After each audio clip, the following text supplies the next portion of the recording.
کشمیر، وہ جنت نظیر وادی جہاں فطرت کی ہر سانس ایک دعوت سکون دیتی ہے۔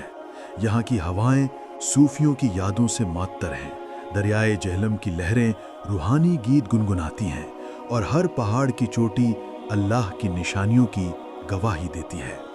آج ہم ایک ایسی داستان سنائیں گے جو صدیوں کی گہرائیوں سے ابھرتی ہے، لیکن آج بھی ہر کشمیری کے دل میں زندہ ہے۔ یہ کہانی ہے کشمیر میں اسلام کی آمد کی، نہ تلوار کی چمک سے، نہ فتح کی ہنگامہ آرائی سے، بلکہ محبت کی نرم چھاؤں اور سادگی کی روشنی سے۔ مرکزی ستارہ ہیں حضرت بلبل شاہ، وہ صوفی عظیم جنہوں نے 14ویں صدی میں اس مقدس سرزمین کو نور الہی سے منور کیا۔ ان کی زندگی ایک سفر تھی، ازبکستان کی ریگوں سے ہندوستان کی وادیوں تک، جہاں انہوں نے ہزاروں دلوں کو فتح کیا۔ مگر یہ صرف ایک شخص کی کہانی نہیں، یہ وادی کی حالت زار کی داستان ہے، جہاں قحط، ظلم اور انتشار کی تاریکیوں میں ایک شعلہ امید جلا۔ آئیے ماضی کی اس راہ پر چلیں جہاں سیاسی طوفانوں اور روحانی جھلملاہٹ کا امتزاج ہوا۔ ہم دیکھیں گے کہ کیسے ایک بلبل کی طرح آزاد روح نے کشمیر کو اسلام کے باغیچے میں بدل دیا۔ 14ویں صدی کے آغاز میں کشمیر لوہارا خاندان کی گرفت میں تھا، ہندو راجاؤں کا وہ آخری سلسلہ جو صدیوں سے اس وادی پر مسلط تھا۔ یہ خاندان 1003 میں راجا سنگرام راجا سے شروع ہوا، مگر جیسے جیسے وقت گزرا حکمرانی کی چمک ماند پڑ گئی۔ بھارتی برصغیر میں ہندو شیوازم اور بدھ مت کی جڑیں گہری تھیں۔ کشمیر تو ان کا مرکز تھا، یہاں مندر اور مٹھ بکھرے پڑے تھے، جہاں پنڈت اور بھکشو فلسفے کی بحثیں کرتے۔ راجا ہرش دیو جیسے حکمرانوں نے فن تعمیر کو فروغ دیا، مگر 1300 تک سب کچھ بدل چکا تھا۔ راجا سادھیوں کی حکمرانی تو مصیبتوں کا طوفان تھی۔ وہ ایک بے تدبیر بادشاہ تھے، جن کی پالیسیاں عوام کی کمر توڑ رہی تھیں۔ خزانے کو خالی کرنے کے لیے نئے نئے ٹیکس لگائے گئے، کسانوں پر کر کب ہوج، تاجروں پر واجہ کی چھینا جائی اور غریبوں پر بھرم کی لاٹھی۔ قدرتی آفات نے مزید بربادی مچائی۔ 1317 کا شدید قحط، جب بارشیں نہ آئیں اور فصل تباہ ہو گئی، دیہات خالی ہو گئے، لوگ بھوک سے لڑتے رہے اور کئی تو موت کے منہ میں چلے گئے۔ مورخین لکھتے ہیں کہ عوام کی چیخیں پہاڑوں میں گونجتی تھیں، مگر راجا کے دربار میں صرف شراب اور رقص تھا۔ بیرونی خطرات بھی کم نہ تھے۔ لوگ ایک ایسے رہنما کی تلاش میں تھے جو مساوات کا درس دے، محبت کی بات کرے اور سکون کی راہ دکھائے۔ اسی تاریک دور میں تقریباً 1302 کے آس پاس ایک روحانی مسافر کی آمد ہوئی جو تاریخ کا رخ بدل دے گی۔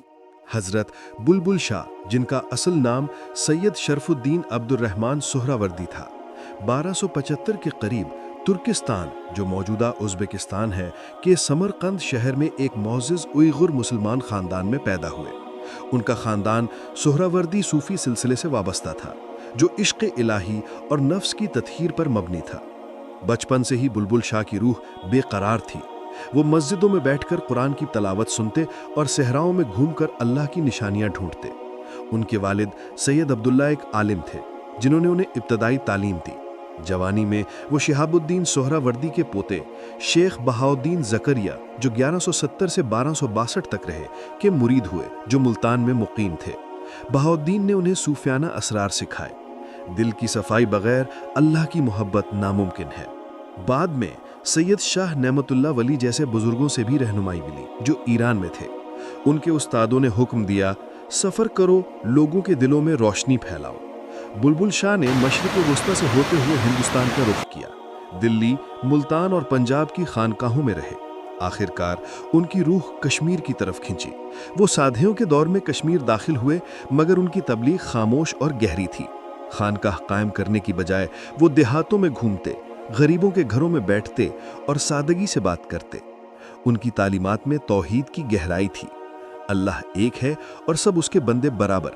بلبل شاہ کی آمد کے چند سال بعد 1320 میں وادی پر ایک خوفناک سانحہ ٹوٹ پڑا۔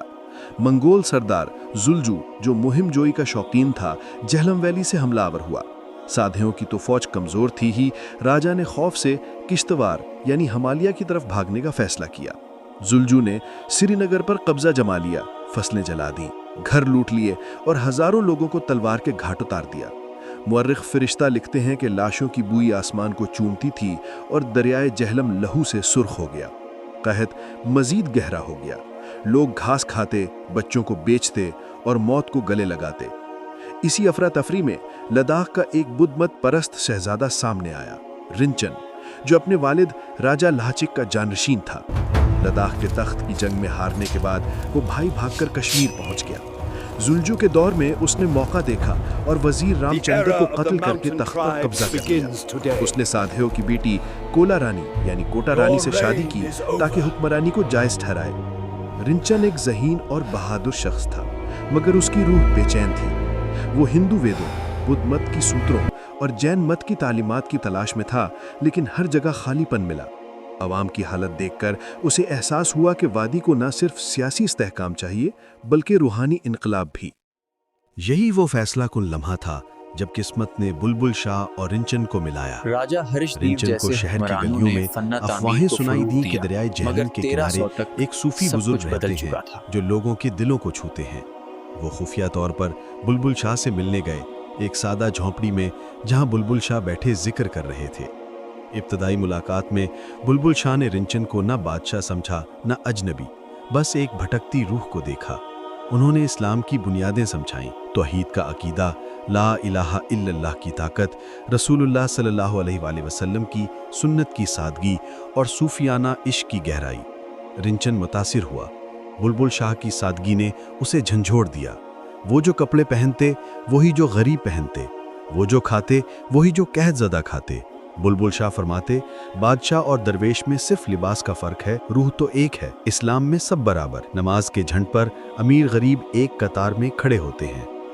ایک ماہ کی طویل بحثوں، راتوں کی محفلوں اور روحانی مشقوں کے بعد رنچن نے اسلام قبول کر لیا۔ اس نے نام سلطان صدر الدین شاہ رکھا اور کشمیر کا پہلا مسلم حکمران بن گیا۔ یہ تبدیلی نہ صرف ذاتی تھی، یہ وادی کی تقدیر بدلنے والی تھی۔ صدر الدین شاہ نے بلبل شاہ کو دربار میں اعزاز دیا اور ان کے اشارے پر پہلی خانقاہ اور مسجد تعمیر ہوئی، جہلم کے کنارے، جو آج ہزار تنگڑی کا ضلع ہے۔ ہزاروں کشمیریوں نے بلبل شاہ کی دعوت پر اسلام قبول کیا۔ کیوں؟ کیونکہ یہ مذہب ان کی مصیبتوں کا علاج لگا۔ قحط میں زکوٰۃ کی امید، ظلم کے خلاف عدل کی آواز اور طبقاتی نظام کی جگہ مساوات۔ لوگ کہتے بلبل شاہ کی باتوں میں اللہ کی محبت ہے جو ہندو دیوتاؤں کی بجائے دل کو چھوتی ہے۔ یہ پھیلاؤ پرامن تھا۔